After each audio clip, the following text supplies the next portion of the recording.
This video is sponsored by my generous supporters on Patreon. If you're interested in helping out the channel or getting a shout out in one of my videos, then feel free to make your way over to patreon.com/JosiahHerring. That's patreon.com/JosiahHerring.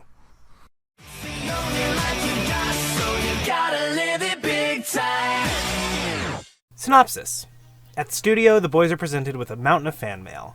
But before responding, Gustavo gives them the 3 basic rules you follow when replying to fans. They all seem pretty basic: keep it short and simple, give autographs, and don't give out any personal information or advice.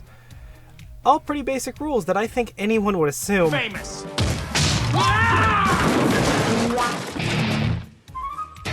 Guys, I did it! I packed up everything and I moved to LA! So you can help me be famous like you promised! Okay, which one of them? The boys find Carlos unsuspiciously counting the office cups and talk some sense into him. What did we tell you about making promises you can't keep? Yeah, but those are the best kind. Carlos tries to convince the other guys to help her, but they're swift to point out that she's more accident-prone than I am. Carlos still manages to guilt them into helping, however, but first they need to rescue Gustavo and Kelly. They take Jenny to the Palm Woods, where James decides to bail and more deadly hijinks ensue. Back at the studio, Gustavo is blackmailed by some Steel Panther wannabes, and then James is approached by someone claiming to be his biggest fan. Katie decides to warn him with some advice that the majority of K-pop stans need to hear. Of course, James doesn't listen and begins spending time with this small child, taking him to the gym, Red flags here! offering to take him to the salon, You can't warn anyone from making a tragic mistake without a red flag! and then implying Katie has a crush on him. Big red flags! Back at the office, Gustavo needs to pull Logan from the A-plot to help deal with the B-plot, leaving Kendall and Carlos to try and help Jenny on their own. She shows the guys that she actually has potential to be in the next Pitch Perfect movie, and then they get the idea to set her up with Guitar Dude for a Canadian tour. Their plans fail, but luckily, thanks to Camille, they decide to set her up with an international agent. Back with James. I did not see this coming. Katie sees through Mini James, though, managing to save the real one while also tricking him into signing a new contract with her. After the international agent plan goes just as well as, well, everything else, James finally re-enters the plot and says she can just stay at Rock Records? Which of course has been dealing with its own thing all episode, resulting in the death of Michael Starr. Luckily, Jenny just falls from the sky, as they put it, shows off her singing, and becomes the new face of Steel Panther. Danger signs! Get your flashing danger signs! Carlos promises not to tell any more friends he can make them famous, starting now. Thoughts?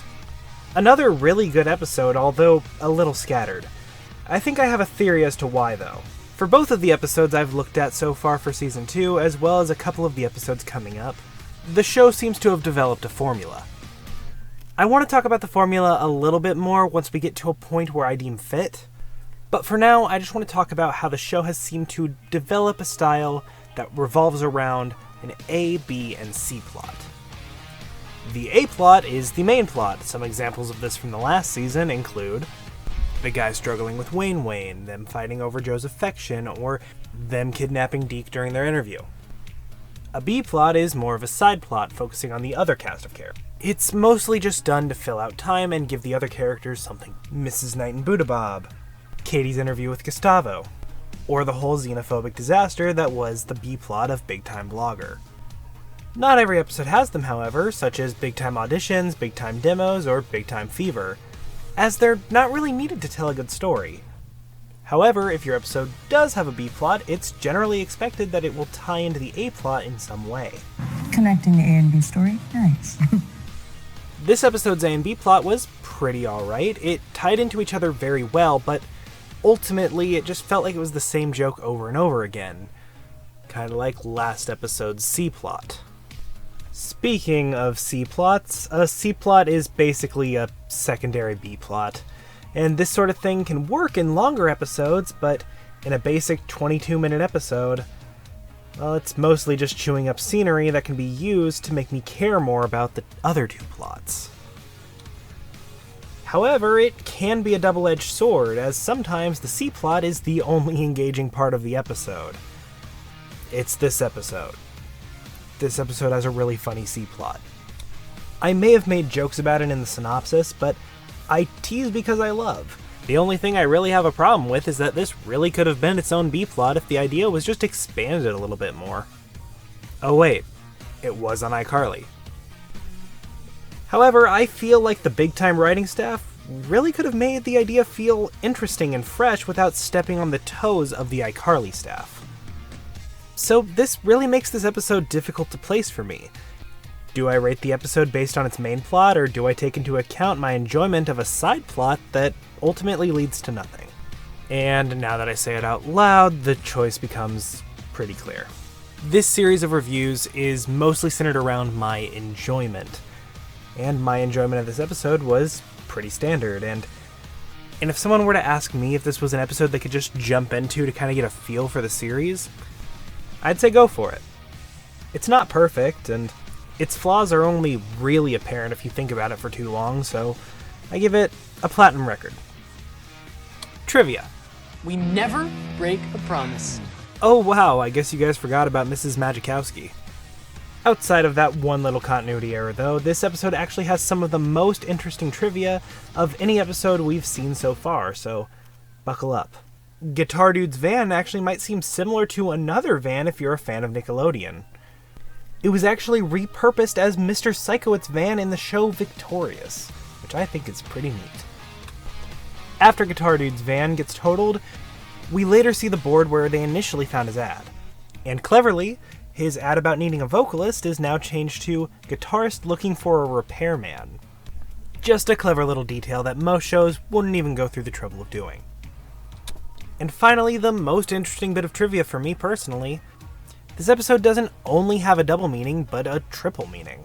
The title not only refers to the guys trying to help Jenny, who claims to be their #1 fan, but also refers to Logan, who is fixing a fan in the office, and the obsession with a fan who wants to be the new James.